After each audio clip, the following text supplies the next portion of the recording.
السلام عليكم ورحمة الله وبركاته. اللهم صل وسلم وبارك على سيدنا محمد. متابعينا الكرام، ما تنسوش اشتراك في القناة وتفعيل زر الجرس علشان يصلكم كل جديد من أخبار ومواعيد المباريات.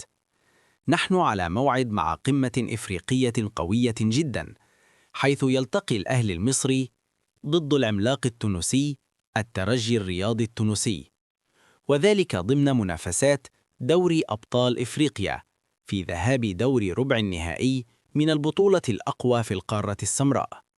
وتقام المباراة على الملعب الأولمبي برادس في تونس، وسط حضور جماهيري كبير منتظر لدعم الترجي في هذه القمة الإفريقية. تاريخ المباراة: الأحد 15 مارس. توقيت المباراة: 11 مساء بتوقيت القاهرة، 12 منتصف الليل بتوقيت السعودية، 10 مساء بتوقيت تونس. القناة الناقلة للمباراة: تنقل المباراة حصرياً عبر شبكة BN سبورتس، الناقلة الرسمية لبطولة دوري أبطال إفريقيا في الشرق الأوسط وشمال إفريقيا. مباراة منتظرة بكل قوة، حيث يسعى الأهلي لتحقيق نتيجة إيجابية خارج أرضه تسهل مهمته قبل مباراة العودة في القاهرة، بينما يدخل الترجي اللقاء بقوة مستغلاً عاملي الأرض والجمهور لتحقيق الفوز.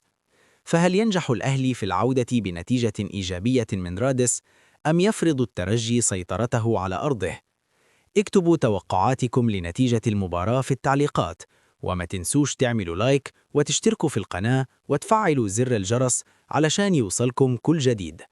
إلى اللقاء في فيديو جديد بإذن الله.